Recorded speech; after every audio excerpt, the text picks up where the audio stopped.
ঈদ উপলক্ষে বিজিএফ চাউল বিতরণে অনিয়ম না হলেও চাউলের সিলিপ বিতরণে ব্যাপক অনিয়ম দুর্নীতি দেখা গেছে। মোহাম্মদ হাফিজুর রহমান, বাগেরহাট জেলা প্রতিনিধির পাঠানো তথ্য ভিডিও নিয়ে সালেরফিন ভাবনার প্রতিবেদনে দেখুন বিস্তারিত।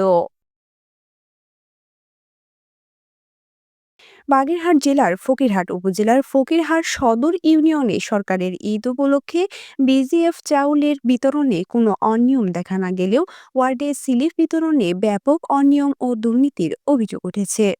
ফকিরহাট উপজেলার ৯টি ওয়ার্ডে মোট ১২৫৩ জনকে ১০ কেজি করে মোট ১২,৫৩০ কেজি চাউল বিতরণ করা হয়। এছাড়াও অন্যান্যদের মাঝে বিতরণ করা হয়। তবে ইউনিয়ন পরিষদের সচিব এহসানুল হাসান জানান, চাউল বিতরণে কোনো ধরনের অনিয়ম দুর্নীতি করার সুযোগ নেই। অন্যদিকে যে ওয়ার্ডের ইউপি সদস্যরা নিজেরা থেকে চাউল বিতরণ করেছেন সেই ওয়ার্ডে কোনো অভিযোগ পাওয়া যায়নি। কিন্তু যে কয়েকটি ওয়ার্ডের ইউপি সদস্যদের ব্যবহার না করে চাউল বিতরণ করার স্লিপ বিতরণ করা হয়েছে, সেই সকল ওয়ার্ডের অনিয়ম ও দুর্নীতির শেষ নেই। কয়েকজন ভুক্তভোগী অভিযোগ করেছেন, আমরা কোনো ধরনের ভিজিডি ভিজিএফ রেশনের চাউল পাই না, কিন্তু ঈদের সময়ও ১০ কেজি চাউল পেলাম না। তবে যারা ৩-৪ দিন আগে ১৫০ কেজি ভিজিডি কার্ডের চাউল পেয়েছে তারা আজও ১০ কেজি চাউল পেয়েছে। নেতারা অনিয়ম করে বিত্তশীলদের চাউল দিয়েছে, কিন্তু যারা পাওয়ার যোগ্য তাদেরকে দেওয়া হয়নি। প্রতিটা ক্ষেত্রে এভাবে অনিয়ম দুর্নীতি চলছে ইউনিয়ন পরিষদগুলোতে।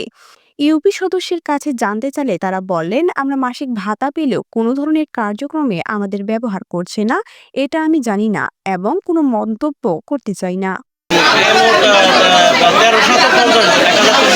১৩৫০ জন। আল্লাহর রহমতে কোনো সমস্যা এখন ধরা পড়েনি। আমরা সর্বোচ্চ চেষ্টা করে যাচ্ছি যাতে কোনো ধরনের কোনো সহিংসতা বা অপ্রীতিকর ঘটনা না ঘটে। অভিযোগ এখন পর্যন্ত কোনো অভিযোগ আসেনি। আর আপনার সকালে ট্যাগ অফিসার মহোদয় আসছিল, উনি সব কিছু আমাদের উদ্বোধন করে দিয়ে গেছে। আমরা সেভাবে শুরু করছি, কোনো সমস্যা জি, আপনি চাউল পাইছেন? চাউল পাননি? আপনার কি রেশন কার্ড আছে? বিজিবি কার্ড আছে? কোনো কিছু নাই। চাল পাইছো?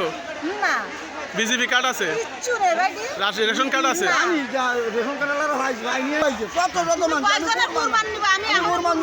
কারা পাইছে একটু বলেন তো? আমি কিচ্ছু পাই না। রেশন কার্ড কর, বিজিবি কার্ড কর, এই যে 10 কেজি চাল তাও বললাম না, এই যে খালি খালি ভিড়ে আমাকে কিচ্ছু দেয় না, খালি এখন বাদ দিয়ে এই দেখেন আমার